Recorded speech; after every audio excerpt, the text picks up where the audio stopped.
52-year-old Phyllis Chekwemoi will never forget what befell her husband on the 4th of November 2004.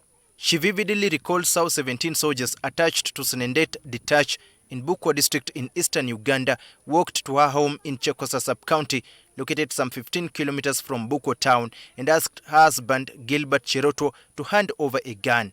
When Cherotwo denied having a gun, the soldiers did not believe him and instead started beating him ruthlessly. I was so scared when they were beating him. I decided to run away. I told them to stop beating Cherotwo, but they chased me away. The chaos attracted the attention of neighbors who slowly gathered at Cherotwo's compound to try to come to his help.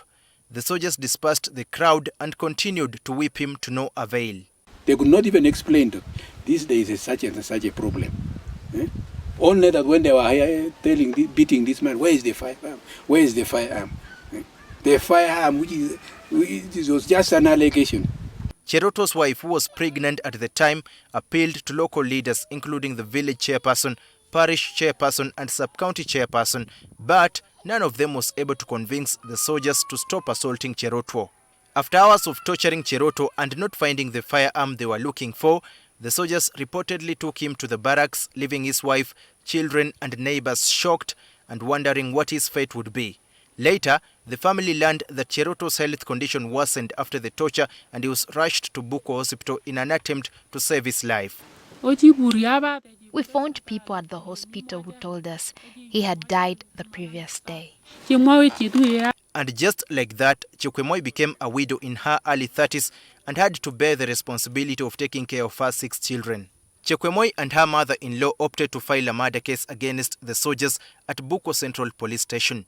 Meanwhile, Cherotwo's body was transferred to Kapchorwa Hospital for post-mortem. The post-mortem report confirmed that Cherotwo died due to the injuries he sustained following the beatings.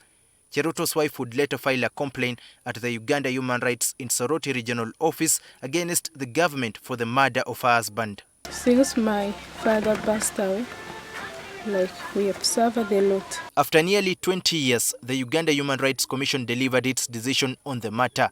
The Commission's tribunal that sat in Soroti on 26 February 2025 found the UPDF officers guilty of murder.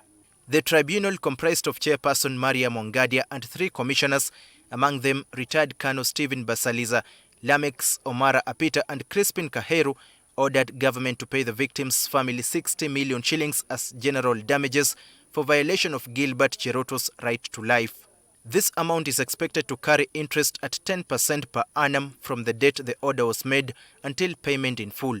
So we asked Uganda Human Rights Commission what the complainant must do to get the money. The process after the award is largely administrative.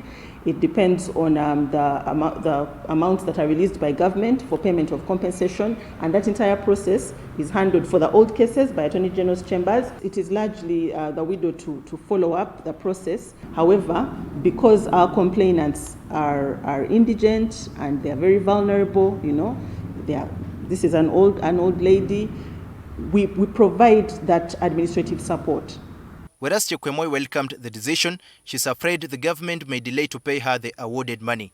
Her eldest daughter is now 32 years old and married with children, while the last born is 19 years old. In the meantime, Phyllis Chekwemoi and her 6 children remain hopeless, but the situation could change if they finally receive the 60 million shillings compensation award. Nobody knows when that will happen. And even if that money is finally paid, the pain of losing a husband and father on the hands of brutal soldiers over trumped-up accusations will never be taken away. The situation could be even worse for the last-born daughter, 19-year-old Nifa Chelangat, who will never know how her father looked like. Daniel Kibet, NTV.